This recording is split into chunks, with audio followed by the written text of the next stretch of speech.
Okay, so if we are not using proper feasibility study, requirement analysis and specification, the system design approaches, then maybe the final product will be error, the collection of error. That means it also increase the number of risk factor. So obviously the final product may not be considered by the end user or customer. So the overall business strategy may be failed.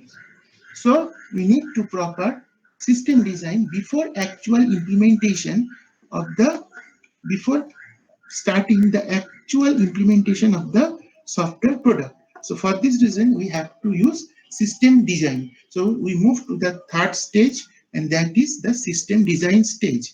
Now, system design, how to configure? There are two approaches are available for system design: the conventional method and the OOPS method.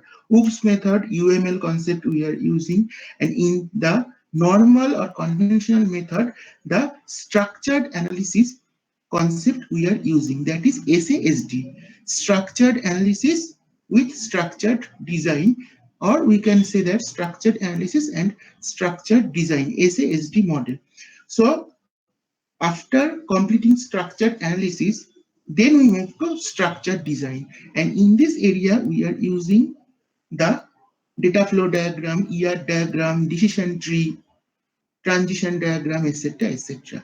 So now we move to the SASD concept, that is mainly the data flow diagram in your syllabus. Now, what is the historical aspect of structural analysis? Generally, 1980 to 1990, these 10 years used to develop the structured analysis for the newly developed software product.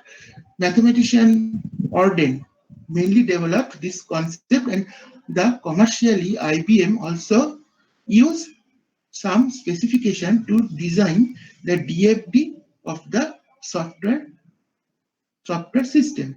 So there is a brief introduction part of the system. You have to read this one. What is SA, what is SD, all are given here. So to improve performance, to control the overall complexity, increase the overall reliability of the system, these concepts are generally used.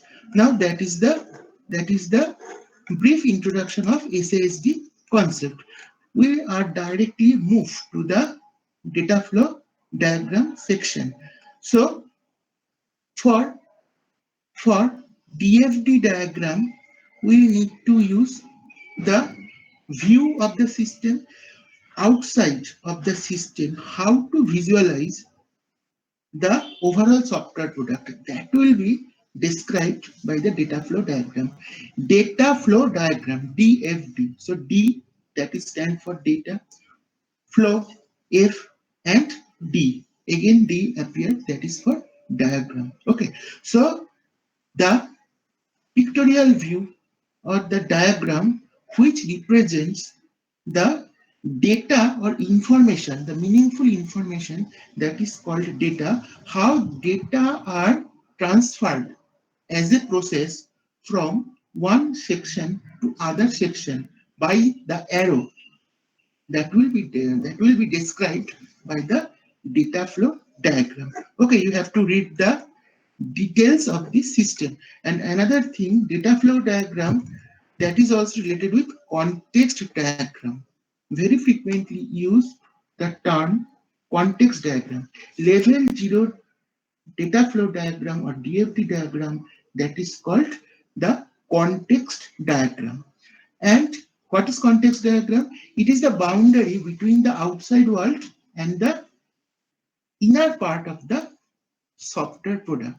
How to visualize the software product from the outside, that will be described by the context diagram, and how to interact with the system by the outsider, that will be also described in the context diagram. Now the question is that What is the basic characteristics of data flow diagram? First one, top to bottom approach, starting from top, then one by one, we are increasing the level. Basically, that is another way we are representing the DFD diagram. Level 0 diagram, always called high level diagram. That will be easy to understand. Level 0 diagram, that is the highest level of diagram.